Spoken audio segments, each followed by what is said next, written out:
इरादे जिनकी पुख्ता हों, नजरें जिनकी खुदा पर हों, तलातुम खेज मौजों से घबराया नहीं करते। वो मैं 7th क्लास में थी और मैं अपनी सिस्टर के साथ जो है मैं उनके कॉलेज गई और मुझे पता नहीं चला कि सामने पिलर था और मैं हिट हुई और मेरी आईसाइट चली गई। बट होते हैं ना कि आप किसी भी कामयाबी पे हो तब भी आप यही कहते हैं कि जो मर्जी कर लो, एंड में टैग ये लगेगा कि डैट यू आर ब्लाइंड भी नहीं, नाबीना और अंधी बेचारी। अस्सलाम वालेकुम, पाकिस्तान टुडे के साथ में हूं अनम नकवी और आज हमारे साथ मौजूद हैं अज़्म और हिम्मत की ऐसी मिसाल जिन्होंने अंधेरों को चीरते हुए रोशनियों का सफ़र तय किया और पाकिस्तान का नाम आलमी सतह पर बुलंद किया और पाकिस्तान का फ़ख्र बनी और पाकिस्तान को बाइसे फ़ख्र बनाया। तो उनसे पूछते हैं राबेल से कि कैसे उन्होंने इतनी हिम्मत की और इतनी अज़्म और हिम्मत की मिसाल कायम की, जबकि ऐसे हालात में हर इंसान बहुत परेशान हो जाता है और वो दिल बर्दाश्ता होकर तमाम काम जो छोड़ देता है और अपने आप को हालात के धारे पर छोड़ देता है। तो सबसे पहले राबेल को हम करेंगे वेलकम अपने प्रोग्राम में और राबेल से पूछते हैं कि कैसे उन्होंने इस तरह हिम्मत की और किस तरह अंधेरों से निकली। जी राबेल, सबसे पहले खुशामदीद कहेंगे आपको। अस्सलाम वालेकुम, कैसी हैं राबेल? जी वालेकुम अस्सलाम एंड अस्सलाम वालेकुम एवरीवन। अल्हम्दुलिल्लाह मैं बिल्कुल ठीक हूँ। और सबसे पहली और अहम बात, इरादे जिनकी पुख्ता हों, नजरें जिनकी खुदा पर हों, तलातुम खेज मौजों से घबराया नहीं करते। वेल सेम एज परेशानियां सबकी ज़िंदगी में आते हैं, चैलेंजेस सबकी ज़िंदगी में आते हैं, लेकिन अल्लाह ताला ने हमें अशरफुल मखलूक बनाया है और ये भी बताया कि किस तरह से हम अंधेरे में भी रोशनी की जो किरण है उसको तलाश करके अपनी ज़िंदगी को खूबसूरत से खूबसूरत बना सकते हैं। सही। राबेल बताइएगा, जब ऐसे हालात हुए, अब बहुत छोटी थी, तो बताएं फिर आपने तालीम का सिलसिला कैसे आगे बढ़ाया, जबकि अगर कोई आम आदमी हो तो वो तालीम को भी मुनक़ता कर देता है और छोड़ देता है, उसी धारे पे छोड़ देता है और फिर वैसे ही जीने लग जाता है जैसे कि जिन हालात में वो होता है। तो आप बताएं कि आपने कैसे अगला कदम कैसे लिया? वेल ऑफकोर्स मैं 7th क्लास में थी और मैं अपनी सिस्टर के साथ जो है मैं उनके कॉलेज गई और मुझे पता नहीं चला कि सामने पिलर था और मैं हिट हुई और मेरी आईसाइट चली गई। तो ऑफकोर्स सेम एज बहुत चैलेंजेस भी हुए क्योंकि सडन आपको नज़र नहीं आ रहा, बहुत सारी चीज़ें हो रही हैं, आपका मतलब फ्यूचर ऊपर नीचे हो रहा है। लेकिन मेरे पेरेंट्स से जो है यहाँ पे मुझे काफ़ी अच्छा सपोर्ट किया और उन्होंने मुझे ये रियलाइज़ करवाया that I am a sighted person, क्योंकि ब्लाइंड जो होते हैं वो आंखों से भी ब्लाइंड होते हैं और दिमाग से भी होते हैं। तो सबसे बड़ी बात यह है कि कोई डिसेबिलिटी जो है या कोई भी बीमारी या कोई भी तकलीफ है वो इंसान के दिमाग में होती है। सेम एज अगर मैं आपको यही कहूँ कि अगर आपको बुखार है, आप कहें नहीं मुझे नहीं बुखार, और मैं आपको 3 से 4 दफ़ा कहूँगी, चौथी दफ़ा आपको भी फील होगा। तो कहने का मकसद ये है कि यहाँ पे इतना अच्छा तरीके से मुझे कैटर किया गया कि मुझे ये फील ही नहीं हुआ। सही। राबेल बताइएगा फिर तालीम का सिलसिला आगे कैसे बढ़ाया और यहाँ तक कैसे पहुँची, इस सफ़र को ज़रा बताइएगा। और आपकी स्माइल जो है यकीन माने वो मुझे भी हिम्मत दे रही है और जो है मेरे अंदर भी एक नई जो है अज़्म जो बन रहा है कि मैंने भी ज़िंदगी में ये भी करना है और ये भी करना है। तो बताएं कि कैसे आप ये कर लेती हैं सब? वेल सबसे पहले तो यही चीज़ है कि I am chief coordinator at Pakistan foundation fighting blindness. इसके अलावा मैं फर्स्ट साइड एम्बेसडर हूँ इंटरनेशनल लाइन्स क्लब में, डिस्ट्रिक्ट चेयरपर्सन 305 तो मेरा प्रोफाइल 220 मुल्कों में चलता है एज अ लाइनस। इसके अलावा मैं खुद कराटे चैम्पियन भी हूँ, पार्लियामेंट हाउस में भी काम किया है, बिगन हाउस में भी काम किया है और साथ ही साथ इस टाइम पर मैं सोशल वर्कर भी हूँ, मोटिवेशनल स्पीकर भी हूँ। इसके अलावा मैं फैशन डिज़ाइनर भी हूँ, पर्सनैलिटी ग्रूमर भी हूँ। तो सब चीज़ें बताने का मकसद ये है कि इंसान अगर हिम्मत करे तो सब कुछ कर सकता है। मैं हाफिज़ कुरान भी हूँ और मैंने I have done masters in English literature plus linguistics और एमफिल मैंने कंटिन्यू किया हुआ था जब मैंने इस इदारे को ज्वाइन किया। तो इन सारी चीज़ों के पीछे जहाँ पे मेरे पेरेंट्स की हिम्मत थी वहाँ पे इस इदारे का बहुत बड़ा हाथ है, जिस इदारे में इस वक्त मैं यहाँ पे मौजूद हूँ एज अ चीफ कोऑर्डिनेटर की पोस्ट पे, क्योंकि मेरी जितनी भी एजुकेशन हुई है इस इदारे से बिल्कुल फ्री ऑफ कॉस्ट हुई है, without any kind of charges.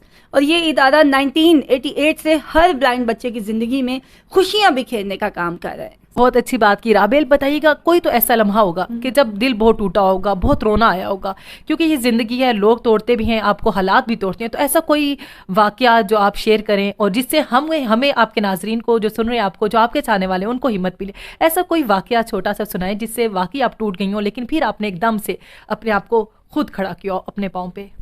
Well देखें वाकयात तो बहुत सारे होते हैं। देखें इंसान है ना, चैलेंजेस तो आते हैं, लेकिन बात यह है कि अल्लाह ताला ने इंसान को अशरफुल मखलूक बनाया। ठीक है, कोई एक छोटा सा वाकया बता दे ताकि हमें हिम्मत मिले जो हमारे छोटा सा वाकया। हाँ, छोटा सा वाकया ये है कि अगर मैं आपको 2016 की बात करूं तो जब मैं एक पीक पे थी और तब मुझे ये पता चला कि जी मुझे मतलब थोड़ा सा एक हर्ट होते हैं ना कि आप किसी भी कामयाबी पे हो तब भी आप यही कहते हैं कि जो मर्जी कर लो, एंड में टैग ये लगेगा कि डैट यू आर ब्लाइंड भी नहीं, नाबीना और अंधी बेचारी, ये आपको टैग मिलता है। उस समय कुछ लम्हे के लिए मैं डिसाइड ज़रूर हुई थी, लेकिन मुझे याद है कि मुझे एक ऑर्गेनाइजेशन है, उसमें सब फिजिकल चैलेंज थे, तो उन्होंने मुझे एक दफ़ा बुलाया मोटिवेशनल स्पीकर, मैं गई, दूसरी दफ़ा गई, तीसरी दफ़ा बुलाया तो मैंने कहा भाई मैं नहीं आना चाहती, भाई आप लोग सब फिजिकल चैलेंज है, मेरा इसमें ब्लाइंड में क्या काम है। तो उन्होंने कहा नहीं आप जस्ट वन टाइम आप आएँ तो सही ना। जब मैं वहाँ पे गई तो उन्होंने मुझे बुला के कहा कि यहाँ पे तकरीबन 250 व्हील चेयर यूज़र्स हैं, सब बहुत प्यारी, दे वर सो प्रिटी, और मतलब हर लिहाज से खूबसूरत, ब्लू आइज़ उनकी देख सकती थी, सब लंबे लंबे बाल उनके। उन्हें कहा आपको पता है यहाँ सबकी ख्वाहिश ये है कि वो राबेल पे ज़्यादा बने। मैंने कहा वाई? उन्हें कहा जी हमारे पास जो है ना, हमें मस्कुलर डिसऑर्डर है, जिसमें यह था आहिस्ता आहिस्ता हमारी हड्डियाँ भुननी शुरू हो जाती हैं। हम पहले चलते फिरते हैं, फिर हम चेयर पे आते हैं, फिर हम बेड पे आते हैं, और एक टाइम पे होता है हम अपनी मौत का इंतज़ार करते हैं। उन्हें कहा हमें अगर हाथ भी लगाए ना तो हमारा जिस्म भुनना शुरू हो जाता है। उन्हें कहा आपके पास सिर्फ एक निगाह नहीं है, बाकी सब कुछ है, हमारे पास सिर्फ आँखें हैं और कुछ भी नहीं है। और वो वाकई लम्हा ऐसा था कि मुझे या शायद मैंने उस वक्त पता नहीं पूरे 2 से 3 हफ्ते लगातार तौबा तैब के नफल पड़े थे कि या अल्लाह मेरे जहन में एक लम्हे के लिए ये बात आई तो आई क्यों। अल्लाह ताला तो बहुत रहीम व करीम है, अल्लाह ताला ने किसी को बेमकसद तो नहीं पैदा किया ना। और अगर मेरी निगाह गई तो अल्लाह ताला ने मुझे इतनी इज्जत भी तो दी ना कि मैं इस मकाम पे हूँ। हो सकता है कि दुनिया में इतने लोग हैं, हर कोई तो राबेल पे ज़्यादा नहीं है, तो ये इज्जत तो अल्लाह की ज़ात देने वाली है। तो ऐसी नाशुक्री और ऐसी नाकदरी पे जो है ना, तो मुझे खुद उस वक्त पे गिल्ट फील हुआ, और उसके बाद मैंने कभी भी ऐसा किसी भी किस्म का अपने अंदर कोई गिल्ट नहीं रखा। सही जैसे भी हालात थे अपने आप को संभाला और अज़्मो हिम्मत के साथ दोबारा से उठ खड़ी हुई। राबेल, ये मैं सामने देख रही हूँ अवार्ड्स जो है, ये आपको कब मिले और ये क्या सारे आपके ही हैं?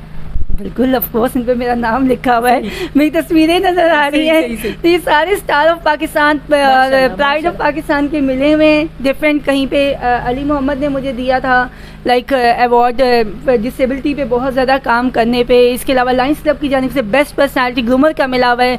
लंदन से मुझे मिला था कि 15 ईयर्स का बेस्ट अवार्ड कि मैंने बहुत अच्छा काम करने पे। तो इस तरह के बहुत सारे अवार्ड्स जो हैं वो मिले हैं, और मेरा सिर्फ एक ही मकसद है कि कुछ ऐसा किया जाए कि लोगों की ज़िंदगी जो है वो खूबसूरत हो सके। बिल्कुल ऐसा ही है राबेल, आपकी हंसी भी ऐसी है कि वाकई ज़िंदगी खूबसूरत नज़र आ रही है। मुझे भी लग रहा है कि अब से ज़िंदगी खूबसूरत है। राबेल, बताइएगा, आपने अभी तक शादी नहीं की? इंशाल्लाह जब अल्लाह का हुक्म होगा तो ज़रूर करेंगे, इंशाल्लाह ज़रूर। और कैसा जीवन साथी चाहती हैं आप? क्या खूबियाँ होनी चाहिए? हम जैसे आम लोगों को बताएं कि क्या खूबियाँ क्या देखनी चाहिए किसी भी इंसान में? बस अच्छा इंसान हो, कोई पैसा वैसा कोई डिमांड नहीं है। देखिए, किस्मत जो होती है, रिस्क जो होता है वो लड़की के अपने माथे का होता है। तो ये तो अल्लाह ताला ने भी फरमाया ना कि आप बख्त जो होता है वो लड़की के अपने माथे का होता है। तो अगर आप एक अच्छे और नेक कोई भी इंसान हो और आपकी नसीब अच्छे हैं और आप अल्लाह ताला के रास्ते पे चलें तो अल्लाह मियाँ रिस्क में बरकत डाले, बाकी चीज़ें चलती रहती हैं। बहुत अच्छी बात की राबेल ने। ये हमारी मौजूदा नस्ल जो है और आने वाली नस्ल, उन सब के लिए एक मैसेज है। राबेल, बताएं आखिर में क्या मैसेज देंगी जो हमारी नस्ल है, यंग जनरेशन है, उनको क्या देंगी मैसेज? आखिर में मैं उनको यही मैसेज दूंगी कि ख्वाहिशात ऐसे परिंदे का नाम है जिसकी परवाज़ कभी भी कम नहीं होती। आपको हमेशा उसकी परवाज़ को जो है रोकना पड़ता है, बल्कि ख्वाहिशात के परिंदे पे सवार होके उसकी परवाज़ हाथ में लेनी पड़ती है, ताकि आप अपनी ज़िंदगी को भी खूबसूरत कर सकें, दूसरों की ज़िंदगी को खूबसूरत कर सकें। और ज़िंदगी में खूबसूरती तब आती है जब आप किसी की आँख से नमी मिटाएं। That is true life.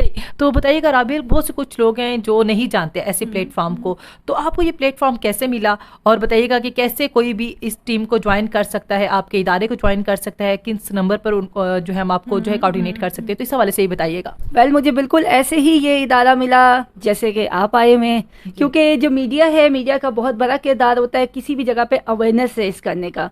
तो सेम एज आज से तकरीबन मैं बात करूँ 2002 की, 2003 की, तो इस तरह से हमारी जो चीफ एग्जीक्यूटिव थी मिसेस साइमा नियाज, उनका टीवी पे इंटरव्यू आ रहा था, वो यही बता रही थी कि हम all over the country blind बच्चों की जो लाइफ है उसे खूबसूरत बनाते हैं, तो कोई भी ब्लाइंड है तो हमें ज्वाइन करे। तो इसी तरह से उन्होंने एड्रेस दिया, और हमारा एड्रेस जो हमारा ऑफिस नंबर है that is 3 second floor Albabar centre, और हमारा जो फ़ोन नंबर है दैट इज़ 0512253775। हमारे अपने जो पेजेस हैं, हमारे अपने चैनल हैं that is Pakistan foundation fighting blindness and the lioness Rabel पे ज़्यादा। आप इनको सर्च कर सकते हैं, आप सर्वे कर सकते हैं, डोनेशन दे सकते हैं इन बच्चों के लिए। अगर आपके आसपास कोई बिजली चैलेंज है, उसको ये अवेयर करवा सकते हैं कि इस इदारे में आप चले जाएं। ये ना कि जस्ट आपके एजुकेशन पे काम करेंगे, स्किल्स पे भी काम करेंगे, जॉब पे भी काम करेंगे, और तो और आपको हर तरह की वो चीज़ सिखाई जाएगी जिससे आपकी ज़िंदगी जो है वो खूबसूरत हो जाए, क्योंकि ज़िंदगी बहुत खूबसूरत है और ज़िंदगी गुजारने के लिए आंखों की नहीं, खूबसूरत दिल की ज़रूरत होती है। बिल्कुल ऐसे ही है। राबेल, बहुत शुक्रिया। यकीन माने, मुझे लगता है मेरे अल्फाज ख़त्म हो गए। आप इतना प्यारा बोलती हैं और मुझे लग रहा है कि मेरे अल्फाज जो हैं बेमानी हो गए हैं। आप इतना अच्छा बोल रही हैं और यकीन माने हमारे ऑडियंस आपको बहुत पसंद करते हैं।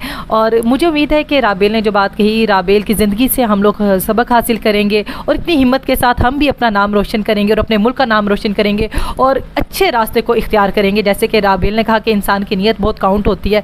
बहुत शुक्रिया राबेल। इसके साथ ही दीजिए इजाज़त। अनम नकवी को। अल्लाह हाफिज़।